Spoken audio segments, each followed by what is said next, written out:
RS अधिकारी के साथ। देखिए, इस घटनाक्रम को किसी भी रूप में एक सभ्य समाज में सही नहीं कहा जा सकता। विशेषकर जनप्रतिनिधि के ओर से बूथ के अंदर घुसना, एक अधिकारी पर थप्पड़ मारना या उस पर अटैक करना या अव्यवस्था फैलाना, कानून को भंग करना, ये किसी भी रूप में न्यायोचित नहीं है।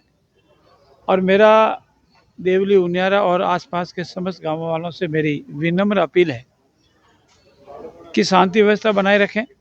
कानून अपना काम कर रहा है और दोषी भले कितना ही बड़ा क्यों नहीं हो जाए, वो कानून की गिरफ्त से कभी नहीं बच सकता। कानून के हाथ लंबे हैं। जिसने भी जो भी जिस परिस्थिति में भी अपराध किया है या कानून को अपने हाथ में लेने की कोशिश की है, उसको सख्त से सख्त सज़ा मिलेगी।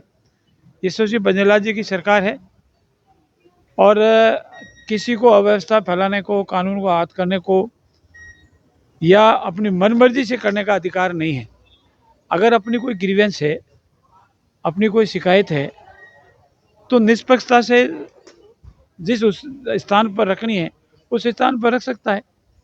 और अपनी ग्रीवेंस है तो न्यायालय के दरवाजे खुले हैं, आप मीडिया भाइयों के सामने दरवाजे खुले हैं, अपनी ग्रीवेंस कहीं भी रख सकते हो। लेकिन कानून में हाथ में लेना किसी भी रूप में न्यायोचित नहीं है। और मुझे पूर्ण विश्वास है कि पुलिस प्रशासन और जिला प्रशासन शांति व्यवस्था भी बनाए रखेंगे और अपराधियों को उनके गुनाह के मुताबिक दंड भी दिलाएंगे।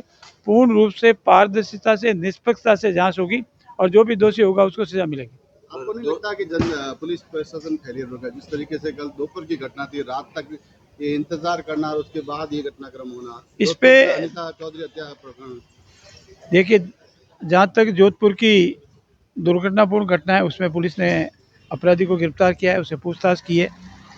जहाँ तक वहाँ का इलेक्शन के दौरान की घटना है, उसने अंदर घुस कर के प्रयास किए हैं और उसको सज़ा भी मिलेंगे।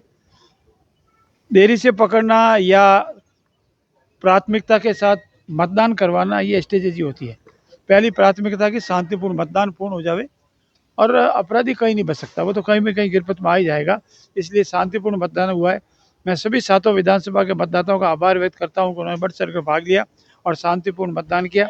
मैं यशस्वी बघेल जी की सरकार को भी धन्यवाद देता हूँ कि 1-2 छुटपुट घटनाओं को छोड़कर पूर्ण रूप से शांतिपूर्ण मतदान हुआ है। धन्यवाद।